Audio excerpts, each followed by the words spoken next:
এই শিয়ারা এবং আবু হানিফার কবরে প্রস্রাব করেছিল। সম্মানিত শ্রোতাবৃন্দ, আমি দলিল সহ দেখাই দেবো, সময় কম। এবং আবু হানিফ রহমতুল্লাহ কবরে একটা কুত্তার লাশ দাফন করেছে।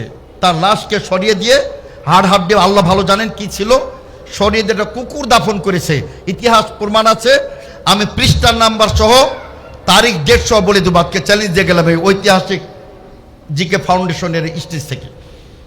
আবু হানিফার কবরে তারা কুত্তা দাফন করলো, আর তোমরা সে শিয়াদের বন্দনা করো। তোমার লজ্জা শরম থাকা উচিত। পায়খানা করেছিল আবু হানিফার কবরে। এবং 907 হিজরিতে যখন ইরানের শিয়া রাজ্য প্রতিষ্ঠিত হয়, শাহ ইসমাইল সাফাবি মালউন এর নেতৃত্বে, সে 10 লক্ষ সুন্নি মুসলমানকে হত্যা করেছিল। 10 লক্ষ, 1 মিলিয়ন মুসলিম সে হত্যা করেছিল। এখনো ইরান, ইরাকে, সিরিয়াতে, তারপর আপনার ইয়ামানে, বিভিন্ন রাষ্ট্রে এখন এসে লক্ষ লক্ষ, প্রায় 16 লক্ষ মুসলিম তারা হত্যা করেছে। আসসালামু আলাইকুম। তো আশা করি আপনারা বক্তব্যটি শুনেছেন। এই বক্তার নাম হচ্ছে শায়খ ডক্টর আবদুল্লাহ ফারুক।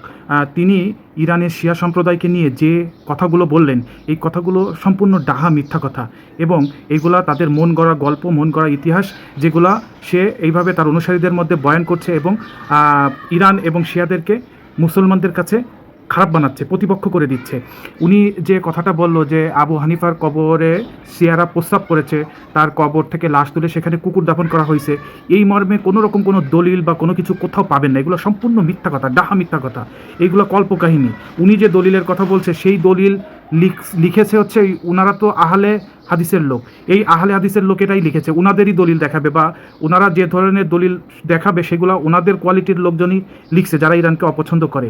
এই ধরনের বিভ্রান্তিকর কথা তারা ছড়াচ্ছে। এছাড়া আবার তিনি আরেকটি কথা বলেছেন যে ইরান নাকি প্রায় 16 লক্ষ সুন্নি মুসলমানকে হত্যা করেছে। এই মর্মে দুনিয়ার কোথাও কোনো দলিল পাবেন না। মিথ্যা কথা, এগুলো ডাহা মিথ্যা কথা। এইগুলা আপনাদের যে কথাগুলো বলছি, এগুলো আমরা ভালো করে জেনে শুনে রিসার্চ করি তারপরে বলছি। এই হুজুর, এই বক্তা, এই যে আবদুল্লাহ ফারুক, ইনি একজন শায়েখ হয়ে এইভাবে যে মিথ্যা কথা অকপটে বলে যাচ্ছে, মানে এইভাবে যে ফিতনা ছড়াচ্ছে, এইভাবে যে মানুষের মধ্যে বিভ্রান্তি ছড়াচ্ছে, এইভাবে যে ইরানকে পুরো বিশ্বের কাছে খারাপভাবে উপস্থাপন করছে, এই ধরনের মূর্খ, জাহেল, আহম্মক বক্তা, এবং এদেরকে দেখেন হাজার হাজার লক্ষ লক্ষ লোক এদেরকে অনুসরণ করছে। তাদের জ্ঞান, বুদ্ধি, বিবেক এগুলো একবারও খাটাচ্ছে না যে এই বক্তারা যে কথাগুলো বলছে, এই কথাগুলো কতটুকু সহি বা কতটুকু ঠিক, তারা এগুলো চিন্তা করছে না, যাচাই বাছাই করছে না। এদের কথাগুলো শুনছে এবং ঠিক করছে, অনেকে বিশ্বাস করছে। তো এই যে বিষয়গুলো, এইগুলো আপনাদেরকে আমি বলবো যে এই ধরনের মূর্খ জাহিল বক্তাদের কথা আপনারা বিশ্বাস করবেন না। এরা হচ্ছে সম্পূর্ণ মন গড়া কল্পকাহিনীমূলক কথা বলে। এরা ইহুদিদের দালাল, মূলত ইহুদিদের দালাল। এরা আমেরিকা বা মোসাদের পয়সা খাওয়া লোক, যার কারণে এরা এই ইসলামিক লেবাস ধারণ করে এসে বিভিন্ন ফিতনা ছড়াচ্ছে এবং ইরানকে নিয়ে বিষোদ্গার করছে।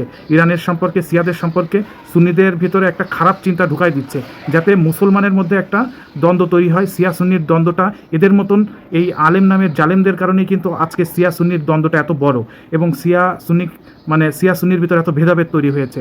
মূলত শিয়াদেরকে যেভাবে খারাপ বানানো হচ্ছে, শিয়ারা খারাপ না, এত খারাপ না, বা এত বিতর্কিত না। সুন্নিদের ভিতর কি কোনো খারাপ ব্যক্তি নাই, কোনো বিতর্ক নাই? অসংখ্য আছে। শিয়াদের ভিতরেও কিছু উগ্রবাদী বা উশৃঙ্খল বা বিতর্কিত ব্যক্তি থাকতে পারে। তাদের কথা যে সমস্ত শিয়ার কথা তা না। যেমন দুই একটা সুন্নির বিতর্কিত কথা যে সমস্ত সুন্নি মুসলমানের কথা, সেটা না। সবথেকে বড় কথা, ইসলামে তো শিয়া সুন্নি নাই, কিন্তু এই ব্যবধান বা এই যে ক্লাসিফিকেশনগুলো হচ্ছে, এই ধরনের এই কাঠমোল্লারা করে একটা ফিতনা তৈরি করছে মানুষের ভিতরে, এই সমাজের ভিতরে, মুসলমানদের ভিতরে একটা প্রতিপক্ষ তৈরি করে দিচ্ছে। ঠিক আছে? তো এই যে মিথ্যাচারগুলো তারা করছে, মুসলমান হয়ে যে মুসলমানের বিরুদ্ধে যে মিথ্যাচারগুলো তারা করছে, এই মিথ্যাচার অবশ্যই এর জন্য আল্লাহ পাকের কাছে তাদের জবাবদিহি করতে হবে। ঠিক আছে? এরা হচ্ছে মিথ্যাবাদী, এদেরকে কেউ বিশ্বাস করবেন না। এই বক্তা আবদুল্লাহ ফারুক যে তথ্যগুলো দিচ্ছে সম্পূর্ণ মিথ্যা, ডাহা মিথ্যা কথা। চাইলে আপনারা নিজেরা এটা যাচাই বাছাই করতে পারেন এবং ভালো সোর্স থেকে আপনারা খোঁজ নিয়ে দেখতে পারেন। এনার বক্তব্য শুনে আমি নিজেই বিষয়গুলো যাচাই বাছাই করেছি। এর বক্তব্যের সঙ্গে কোনো মিল নাই। এর বক্তব্যের যে তথ্যরও কোনো সত্যতা নাই, কোনো কিছু নাই। এই মিথ্যার জিনিস এরা ছড়াচ্ছে, এই সমাজে ফিতনা ছড়াচ্ছে। এরাই আসলে হচ্ছে মূলত জাহেল। ঠিক আছে? তো যতই এরা ফিতনা ছড়াক, এতে করে কি হবে জানেন, শিয়াদের জনপ্রিয়তা বাড়তেছে। আমরা যারা আমাদের সুন্নিদেরকে ছোটবেলা থেকে শেখানো হয়েছে শিয়ারা খারাপ, শিয়ারা খারাপ, এখন আমাদের জ্ঞান বুদ্ধি আমরা খাটায় যেটা বুঝতে পারছি যে শিয়ারা খারাপ না, শিয়ারা প্রকৃত মুসলমান, সাচ্চা মুসলমান, শিয়ারাই প্রকৃত ভালো। ঠিক আছে, এই ধরনের মূর্খ জাহেল বক্তাদের কারণেই আজকে কিন্তু মুসলমান হয়ে মুসলমানের শত্রু হচ্ছে, মুসলমানের প্রতিপক্ষ হচ্ছে। আর যার ফলে ইহুদি, নাসারা, খ্রিস্টানরা কিন্তু সুযোগ পাচ্ছে আমাদের মুসলিম দেশগুলোকে ধ্বংস করার জন্য, আমাদের মুসলিমদেরকে ধ্বংস করার জন্য। ঠিক আছে, তো আমি ফাইনালি একটা কথাই বলবো যে এই ধরনের মূর্খ জাহেল বক্তাদেরকে আপনারা বয়কট করুন, তাদের কথায় আপনারা অনুসরণ করবেন না, বিশ্বাস আনবেন না, তাহলে আপনারা নিজেরাও ধ্বংস হয়ে যাবেন। তো ইরান জিন্দাবাদ, সিয়া জিন্দাবাদ, এবং সবথেকে বড় কথা মুসলমান জিন্দাবাদ। যারা সাচ্চা মুসলমান তাদের পক্ষে আমরা আছি, সবসময় থাকবো, এবং আমাদের এই প্রতিবাদ জারি থাকবে। এবং এই ভিডিও যারা দেখছেন, যদি আপনাদের কোনো মূল্যবান মতামত থাকে, যদি আপনারা কোনো বিষয়ে কোনো কিছু বলতে চান, অবশ্যই কমেন্ট করে জানাবেন, আমি আপনাদের কমেন্টের উত্তর দেওয়ার চেষ্টা করব। তো ধন্যবাদ, সবাই ভালো থাকবেন, আসসালামু আলাইকুম।